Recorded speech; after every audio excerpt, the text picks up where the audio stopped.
Atharvesh group case के मामले में आज बेंगलुरु हाईकोर्ट में इस केस की सुनवाई हुई, जहां पिटिशनर्स की तरफ से एक मेमो के साथ डॉक्यूमेंट्स फाइल किए गए। इसके अलावा एक और मेमो में पिटिशनर्स ने ये तस्लीम किया कि इन्वेस्टिगेशन ऑफिसर को उनका डीमेट अकाउंट का कंट्रोल दिया जा सकता है, ताकि उस अकाउंट में जो भी प्रोसेस हो उसका फायदा सीधा रेस्पोंडेंट्स यानी डिपॉजिटर्स को पहुंचे। इस पर इन्वेस्टिगेशन ऑफिसर जो कोर्ट में मौजूद थे, उन्होंने कहा कि वो सर्विस प्रोवाइडर से राब्ता करेंगे जो ये डीमेट अकाउंट का मेंटेन कर रहा है, ताकि प्रोसीजर समझा जा सके कि किस तरह ये अकाउंट पिटिशनर्स के नाम से इन्वेस्टिगेशन ऑफिसर के नाम ट्रांसफर किया जा सकता है। कोर्ट ने इस मैटर को दोबारा सुनवाई के लिए 20 अगस्त दोपहर 2:30 बजे के लिए लिस्ट कर दिया है। इसके अलावा पिटिशनर्स के वकील ने ये दरख्वास्त की कि अथॉरिटीज को डायरेक्ट किया जाए कि एक कट ऑफ डेट दिया जाए ताकि ओरिजिनल बॉन्ड सबमिट हो सके। इस पर जज साहब ने साफ कह दिया कि जब तक ओरिजिनल बॉन्ड सबमिट नहीं होंगे तब तक किसी को भी एक पैसा भी रिलीज नहीं किया जाएगा, यानी बिना ओरिजिनल बॉन्ड्स के रिफंड नहीं मिलेगा। अब ये ओरिजिनल बॉन्ड्स कब सबमिट किए जा सकते हैं, कहां पर सबमिट किया जा सकता है, इस मामले को लेकर शायद अगली सुनवाई में इस पर भी बात की जाएगी। इस मामले के सारे अपडेट्स जानने के लिए बने रहिए हमारे साथ। इस चैनल को सब्सक्राइब करिए, नोटिफिकेशन बेल को ऑन करिए, आने वाले सारी वीडियो की अपडेट्स आपको मिलती रहेंगी। List of the 10 demat account to the respected IO. My submission would be that if this honorable court order for at least one account for defreezing, then converted equity share will be transferred to that account within 15 days. No question of defreezing. First, let him see what he can do. Without defreezing, that amount will not come to that. No. You guys, hatto idagidya, freeze agidya. All are freezed. No, first ಅವ್ರದ್ದು ಹೆಸರು change ಆಗ್ಲಿ, ಆಮೇಲೆ ನೋಡೋಣ. And among that, one demat account is there, my lord, which is prerequisite is required, which we have already done needful for that. No, let him go through that, and then come back to the court. What else he wants from the court order? ಗೊತ್ತಾಯ್ತು ಹೇಳಿದ್ದು. I have handed over the list of all demat accounts. Sir, you understand that list of potential buyers they have to submit. No, that they will do it. Don't worry. We are not on that now. If the demat account is to be defreezed, ಅದರಲ್ಲಿರೋ ದುಡ್ಡು ಅವ್ರು ತಗೊಳಕ್ ಹೋಗ್ಬಿಡ್ಬಾರ್ದು. ಅದಕ್ಕೇನ್ ಬೇಕೋ ಬಂದೋಬಸ್ತ್ ನೀವು ಮಾಡ್ಕೊಳ್ಳಿ. That is not possible even for us to use, because all are debit freeze lots. No, ಅದೆಲ್ಲ ಇರುತ್ತಪ್ಪ, ನಮಗೆ ಗೊತ್ತಿದೆ, ಅವೆಲ್ಲ ಬೇಡ. So we are not there No. I should be doubly careful. See, I'm the custodian of that money now. That account around 5.05 CR amount is there. ಅದನ್ನ ನೀವು first ಇಲ್ಲಿ ಕೇಳಿ, ಅದನ್ನ ಡಿಫ್ರೀಸ್ ಮಾಡಿ ಆ ಹಣನ ನಿಮ್ ಕಂಟ್ರೋಲ್ ತಗೊಳಕ್ಕೆ ಏನ್ ಪ್ರೊಸೀಜರ್ ಇದೆ ಅದನ್ನ ನೀವು ನನ್ಗೆ ಬರವಣಿಗೆನಲ್ಲಿ ಕೊಡಿ ನೆಕ್ಸ್ಟ್ ಟೈಮ್. ಅವ್ರ ಕಡೆಗೆ ಅದು ಹೋಗ್ಬಾರ್ದು, ನಿಮ್ ಕಂಟ್ರೋಲ್ ಬರ್ಬೇಕು. ಅದು that money should come to you.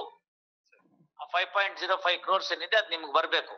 ಅದೊಂದನ್ನ ಮುಂದಿನ ಹೀರಿಂಗ್ ಏನ್ ಮಾಡ್ಕೋಬೇಕು ಅಂತ ನೀವು ಅಕೌಂಟ್ ನವ್ರ ಜೊತೆ ಮಾತಾಡಿ, ಯಾರು ಅದಕ್ಕೆ ಇದಾರೆ ಸರ್ವಿಸ್ ಪ್ರೊವೈಡರ್, ಅದನ್ನ ಕೇಳ್ಕೊಳ್ಳಿ. ಅದಕ್ಕೆ ಬೇಕಾಗಿರ್ತಕ್ಕಂತ ಡೀಟೇಲ್ಸ್ ನ ಮತ್ತೆ ಕೋಆಪರೇಷನ್ ನ ಅವರಿಂದ ತಗೊಳ್ಳಿ. ಫಸ್ಟ್ ಅದ್ರಲ್ಲೇನೆ ಒಂದಷ್ಟು ಟ್ರಾನ್ಸ್ಫರ್ ಮಾಡ್ಕೊಳ್ಳಿ. ಯಾವ್ದು ನಾನು ಡಿಫ್ರೀಸ್ ನೆಕ್ಸ್ಟ್ ಟೈಮ್ ಮಾಡ್ತೀನೋ ಅದಕ್ಕೆ ಅವ್ರು ಯಾರಿದ್ದಾರೆ ಅವರಿಂದ ಕೊಂಡ್ಕೊಂಡು ಅಲ್ಲಿ ಹಾಕೊಳ್ಳಿ. ಆಮೇಲೆ ಮಿಕ್ಕಿದ್ ನೋಡೋಣ. Understand that? ಯಾವ ಅಕೌಂಟ್ ನಂಬರ್ ಅದು? I have an X-Pro demat and trading account which is before my lords. ಒಂದು ನಿಮಿಷ ತಡೀರಿ, ಒಂದು ಚೀಟಿನಲ್ಲಿ ಬರ್ಕೊಡಿ ಅದನ್ನ. ಅಲ್ಲಿ ಬೆಳಗ್ಗೆ ಆಗ್ಲೇ ಏನ್ ಬರ್ದೆ ಇಟ್ಕೊಂಡಿದಾರ, memo with documents filed on behalf of the petitioner. First another memo filed whereunder petitioner is agreeable, petitioners are agreeable to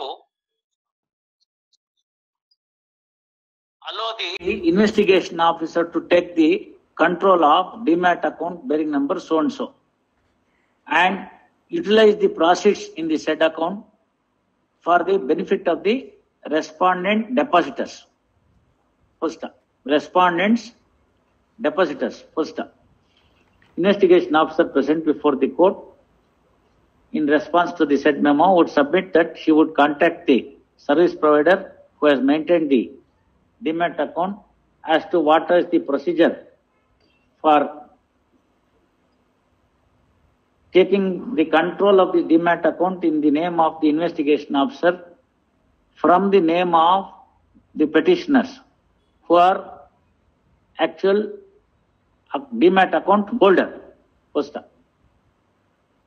release this matter on 20th at 2:30. And my respectful submission would be, my lord. This honorable court may kindly direct the authority to make a cutoff date for submitting the original bonds, because it is unending procedure, my lord. When we will come up to conclusion without the original bonds, we cannot. ಒಂದೇ ಮಾತು, ಅದೆಲ್ಲ correct. ಎಲ್ರಿಗೂ ಕೊನೆ ಪೈಸದ ತನಕ ಕೊಡ್ಬೇಕಾದ ನಿಮ್ ಜವಾಬ್ದಾರಿ ಇದೆಯೋ ಇಲ್ವೋ? ಇದೆ.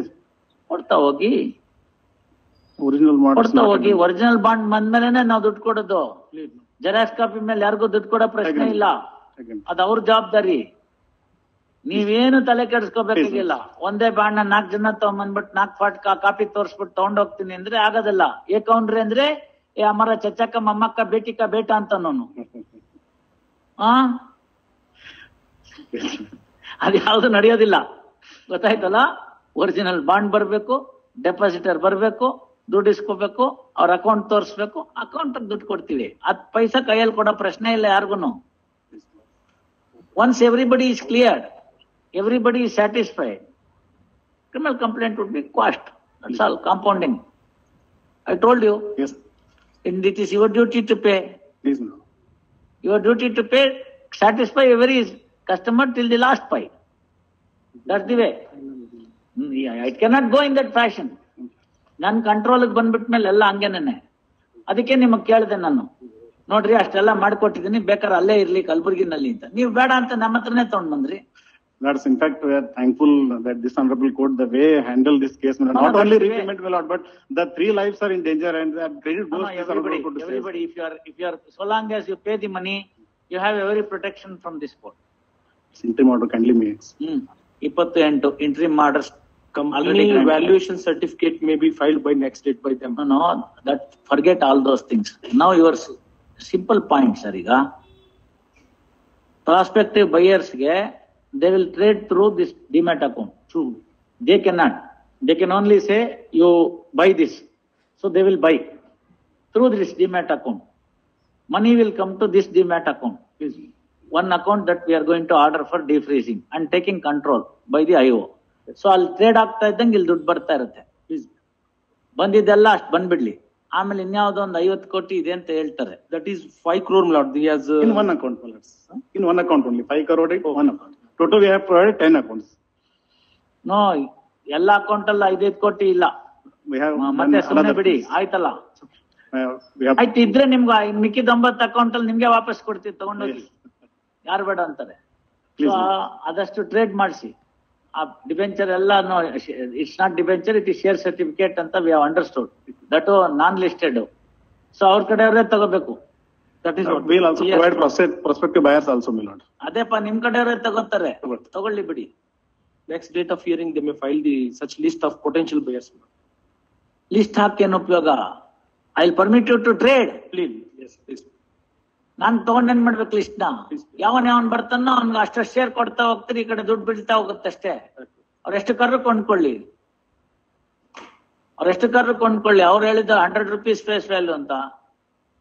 100 rupees ಫೇಸ್ ವ್ಯಾಲ್ಯೂಗೆ ತಗೊಂಡ್ರೆ ತಗೊಳ್ಳಿ, 90ಕ್ಕೆ ತಗೊಳ್ಳಿ, 80ಕ್ಕೆ ತಗೊಳ್ಳಿ, 120ಕ್ಕೆ ತಗೊಳ್ಳಿ, ಅವ್ರಿಷ್ಟ. Nobody will purchase, I'll tell you. That is their own people, benami, they will purchase. ನಾ ಹೇಳಿದ ಅರ್ಥ ಆಯ್ತಲ್ಲ? ಅಂಡ್ ಗಿವ್ ದೇರ್ ಮನಿ. ಇಲ್ದರೆ ಇನ್ಯಾರು ಇರಲ್ಲ ಅವರು ಕೊಂಡ್ಕೊಳಕ್. ನೀವ್ ತಗೋತೀರಾಗ ನಾಳೆ ಅದನ್ನ? ಬೇಡಪ್ಪ, ತಕರಾರು ಕಂಪ್ನಿ ಇದು, ನಾವ್ಯಾಕೆ ತಗೊಳ್ಳೋಣ ಅಂತ. ಅರ್ಥ ಆಯ್ತಲ್ಲ? ಇವೆಲ್ಲ ಒಂದ್ಸತಿ ಹಂಗೇನೇನೆ. There was one company in Madras, ಹೆಸರು ಮರ್ತ್ಬಿಟ್ಟಿದ್ದೀನಿ. ನಾನು ಲಾಯರ್ ಆಗಿದ್ದೆ. ಅವ್ರಿಗೆ ನಮ್ಮ ಹತ್ರ ಇಟ್ಕೊಂಡಿದ್ರು ದುಡ್ಡು, ಅವ್ರದ್ದು ಶೇರ್ ಸರ್ಟಿಫಿಕೇಟ್ ಮೇಲೆ ಸಾಲ ಕೊಟ್ಬಿಟ್ಟಿದ್ರು. ಏನಿಲ್ಲ ಅದ್ರ ವ್ಯಾಲ್ಯೂ.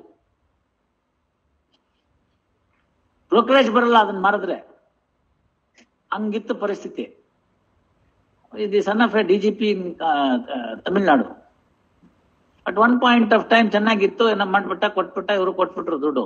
ಲಕ್ಷಾಂತರ ರೂಪಾಯಿ, ಕೋಟ್ಯಾಂತರ ರೂಪಾಯಿ ಬರ್ಬೇಕು ನಮ್ಮ ಕಂಪನಿಗೆ, ಬರ್ತಾ ಇಲ್ಲ. ಏನ್ ಮಾಡ್ತೀರಿ? ಇವ್ರು ಅಂದ್ರೆ ಏನ್ ಮಾಡೋದು ಅಂತ. ಸ್ವಲ್ಪ ದಿನ ಇಟ್ಕೊಳ್ಳಿ ಸರ್, ಯಾರಿಗ್ ಗೊತ್ತು ನಾಳೆ ನೋಡಿದವ್ರು ಯಾರು ಅಂತ. ಹಂಗೆ ಇಟ್ಟಿದ್ವಿ ನಾವು. ಎಲ್ಲ ಆಯ್ತು. ಬೇರೆ ಇನ್ಯಾವ್ದೋ ಪ್ರಾಪರ್ಟಿ ಅಟ್ಯಾಚ್ಮೆಂಟ್ ಮಾಡಿದ್ವಿ, ಏನೇನೋ ಆಯ್ತು, ಎಲ್ಲ ಆಯ್ತು. ಅವನ ಹೆಂಡತಿ TV ರಿಪೋರ್ಟ್ರು, ಒಳ್ಳೆ ಪ್ರೆಸ್ಟೀಜಿಯಸ್ ಚಾನೆಲ್ ರಿಪೋರ್ಟ್ರು. ಅದೇ ಎಲ್ಲ ಆಯ್ತು. ಈ ಗಲಾಟೆಗೆ ಹೋಗ್ಬಿಟ್ಟು ಅವಳು ಏನ್ ಮಾಡ್ಬಿಟ್ಲು, ಇಂಥ ಗಂಡ ನನ್ ಗಂಟೆ ಇಂಥ ಪ್ರಾಬ್ಲಮ್ ಅಲ್ಲಿ ಸಿಕ್ಕಾಕೊಂಡ್ಬಿಟ್ಟ ಅಂತ ಹೇಳ್ಬಿಟ್ಟು ಶಿ ಟುಕ್ ಡೈವರ್ಸ್.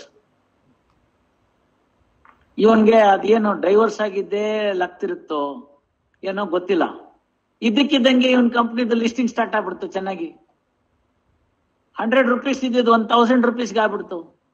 ನಮ್ಮ ಹತ್ರ ಶೇರ್ ನಾವು ಮಾರಿ ಅವ್ನ್ ಲೆಟರ್ ಕೊಟ್ಬಿಟ್ಟಿದ್ದ, ಅದ್ರ ಬೇಸಿಸ್ ಮೇಲೆ ನಾವು ಮಾರ್ಬಿಟ್ರೆ ಎಕ್ಸೆಸ್ ಬಂದ್ಬಿಡ್ತು ನಮ್ಗೆ, ನಮ್ ಸಾಲಕ್ಕಿಂತ. ಇಂಟ್ರೆಸ್ಟು, ಚಾರ್ಜು, ಕಾಸ್ಟು ಎಲ್ಲ ಆದ್ಮೇಲೆ ಎಕ್ಸೆಸ್ ಬಂದ್ಬಿಡ್ತು ದುಡ್ಡು. What to do? You can't hold it, no. So we have to return it. Return ಮಾಡಕ್ ಬಂದಾಗ ಅವ್ನು ಕೊಡ್ಬೇಕು ಅಂತ ನಮ್ಮೇಲೆ ಒಂದು ಕೇಸ್ ಹಾಕಿದ್ರು. ಅದೇ ಡೈವರ್ಸ್ ವೈಫ್ ಮೇಂಟೆನೆನ್ಸ್ ಆಗತ್ತೆ, ಅದನ್ನ ನೀ ಇಟ್ಕೊಳ್ಳಿ ದುಡ್ಡು ಅಂತ. ನಾವ್ ಹೇಳಿದ್ವಿ, we are not garnish for you, therefore you can work it out, we are returning to the account holder under ಇದು ಅಂತೇಳಿ ನಾವು ಹಾಕಿಸ್ಬಿಟ್ಟು ಸೇಮ್ ಡೇ ಕೊಟ್ಬಿಟ್ವಿ.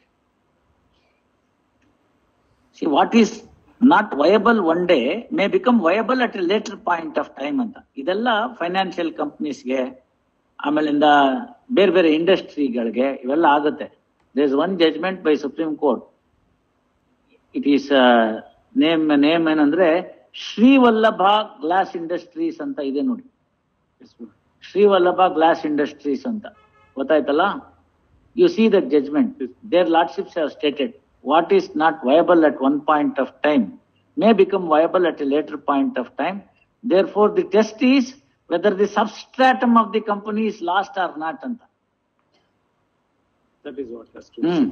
ಅಂದ್ರೆ ಅಲ್ಪ ಸ್ವಲ್ಪ ಜೀವ ಇದ್ರು ಕೂಡ ಅದಕ್ಕೆ ಟ್ರೀಟ್ಮೆಂಟ್ ಕೊಟ್ಬಿಟ್ಟು ನಾಳೆ ಬೆಳಗ್ಗೆ ರನ್ನಿಂಗ್ ರೇಸ್ ಅಲ್ಲಿ 100 ಮೀಟರ್ಗೆ ಎಲ್ಲ ಮಾಡಬಹುದು.